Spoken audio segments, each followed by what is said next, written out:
So it's very interesting. I agree that wasting and our consumption is too high. And instead of this, you would recommend to start conversation between people. Yeah. On the other hand, we have to be sure that we employ all the people, yeah, and that we will keep equality in our society. If I remember correctly, you are also supporting gender equality. Yeah. What do you think? Is it better to push it, or it will come just by nature? I don't think it will happen just on its own. So I really think that we have to plan it and plan it very carefully. The equality that you talk about in society for me is very important, and I think it's one of the most important things for me, that there should be equality, because again, going back to our limited planet, it is only right that everybody has an equal share of what is on the planet.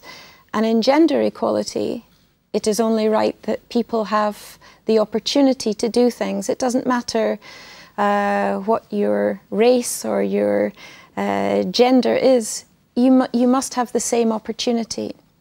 But there's an even more important issue, and that is that everyone will know that men and women are different. And that's a good thing.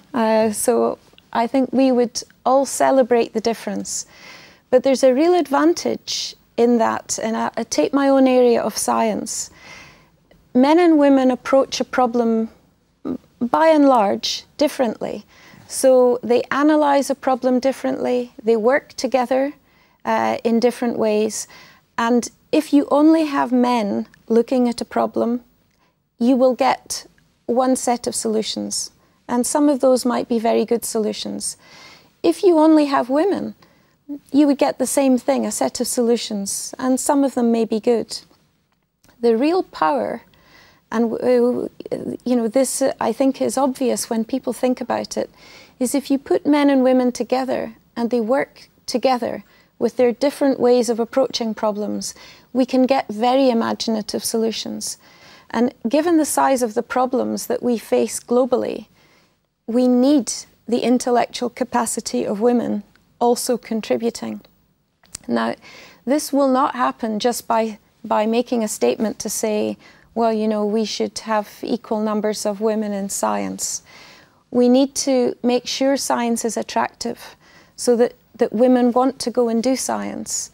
And if people think, if I ask people who are watching this just to close their eyes and imagine a scientist, or if I said hidden behind me there's a physicist, describe the physicist to me, then if I give people a moment, they're probably thinking, oh, it's a man, he's wearing a white coat, maybe he has kind of mad hair or thick glasses, or that's their view of a scientist. Now, if you grow up as a very young child, a young girl, and you think that's what a scientist is, you don't immediately feel drawn, you don't think it's something for you. So we need to have many more examples, many more images of women delivering science. And actually, we're doing quite well.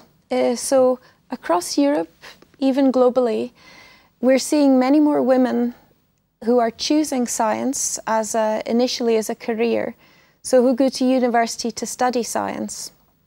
But here's our next problem, and for me this is almost the worst, is that we train them, they become expert, they become incredibly valuable because of their knowledge, and then we lose them as they do something very natural, which is thinking about having families.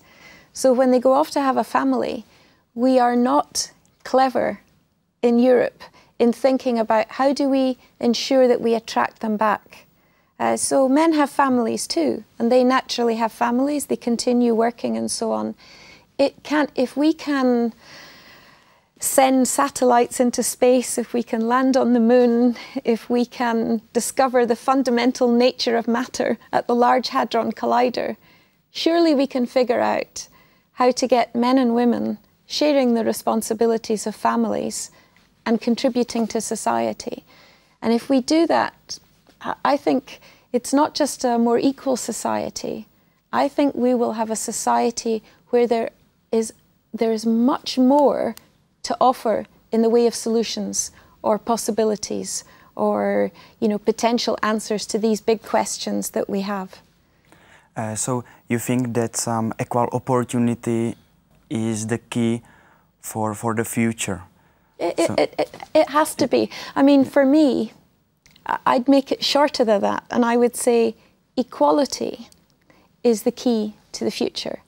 Because at the moment we can look at our planet and do we all have equal access to the resource?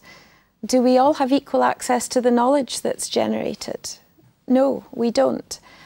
And if we don't address that problem, our future for me in 2050 looks rather bleak. It doesn't look attractive to me. But if we start focusing on equality, so the basic platform for me is that everyone has enough. And then from there, we start thinking about what we do with resources.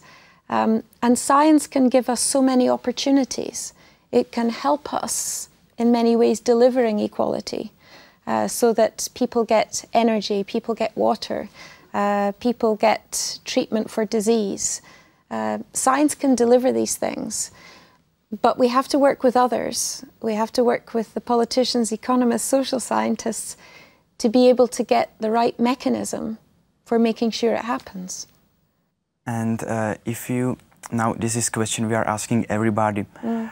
So what is your vision for 2050? Just imagine and you close your eyes and what do you see in the positive way? What do you think would be the best result? I understood that we should take care of our natural resources, that there should be equal opportunities in the world and there should be conversation between people. How would you conclude this in 2050? Imagine that you are in 2050 and you are just in the world you would like to have. Okay. So 2050, do you know, it's not so far away. Yeah. So, you know, so it's actually within imagining, and certainly, you know, I might reach it, but if I don't myself, children, grandchildren, they will reach that time. So it's it's not so far away. Being optimistic, let me just say one thing. I am always an optimist. As a scientist, maybe scientists are always optimists, I don't know.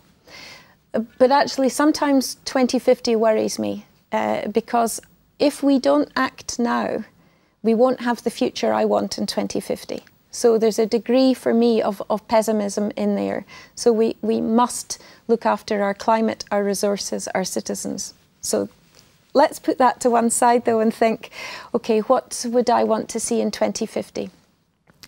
So I see a world of limitless communication so that we can communicate freely. And we do that at the moment, of course, by using a telephone, by email.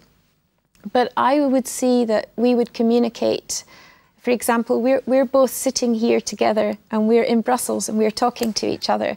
But you could be in Rio de Janeiro and I could be in Tallinn, in Estonia, or whatever. But we could sit here and it would be as if we were in the room together. So instead of, I see a great increase in the virtual world. So that again, with limiting resources, we'll be able to travel virtually, we'll be able to communicate virtually. I hope we will be able to age better, because I think if you look at, particularly in the developed world, our aging population sometimes is not aging well. And we want to keep people, older people, happy in their own homes for longer. And I think we can do that by using smart technology to have avatars.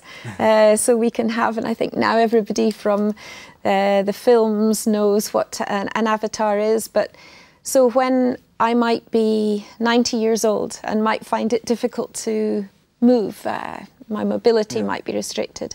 I could invite all my friends to come to my home as avatars, and we could virtually talk to each other. This would be very stimulating because humans need contact. I think this is fascinating. The other thing I hope we will know more about is I hope we'll know more about the human mind in 2050, because for me there are some great unknowns. So we now know, because of the fantastic European project at CERN and the Large Hadron Collider, we know more about what happened just a tiny fraction of a second after the Big Bang that created our universe than we know about how the human brain works. That's an amazing thing. So there's a big secret going on in here. So it would be amazing to me, and I'm thinking 2050, if we understand how the human brain works, and we can perhaps again marry that up much more with with computer technology. So marry neuroscience with computer technology to think about having smart interfaces to allow us again to have virtual experiences that are as if they were real but do not take the resources that they would currently take. Brilliant.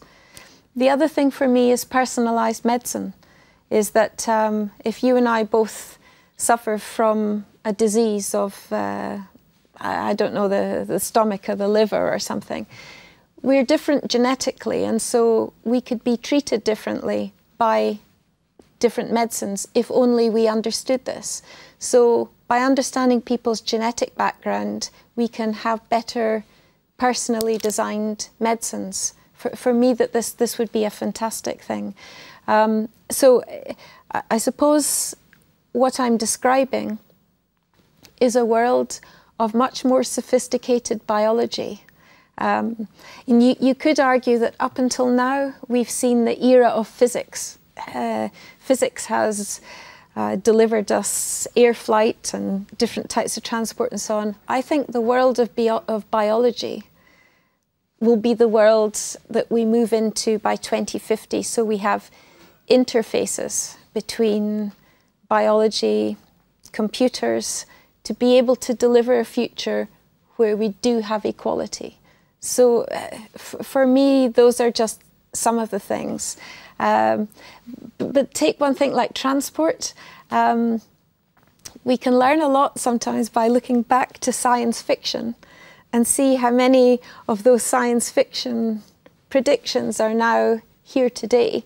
So who would have thought 20 years ago or 38 years ago, so the equivalent of 2050, but going backwards. If you take tablet computers and the fact that you can just press things, you can access any information, you can communicate to people, I can transmit my image across the world, unbelievable. So I think that's the sort of technology we have to think about using with low energy consumption. The other last thing I would say is we might move beyond the boundaries of our planet by 2050.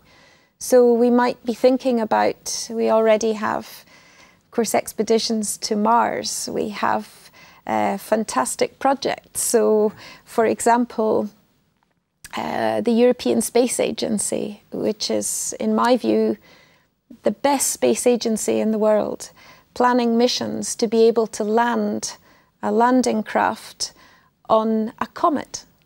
One of the most primitive things we have in our universe, in our solar system, to see what the comet is and what materials are on the comets. Are there the building blocks there of human life? So I think, as well as just focusing on our own planet, we'll actually be looking at our own little satellite, our moon.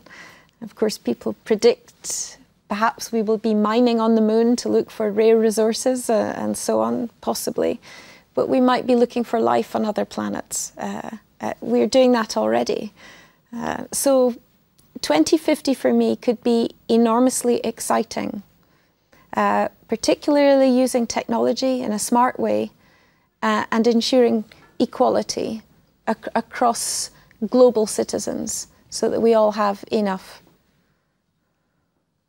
So thank you very much for a very interesting conversation. I'm really glad to meet you and to interview you. Thank you again, and thank you. Thank you very much. I enjoyed it very much. Thank you.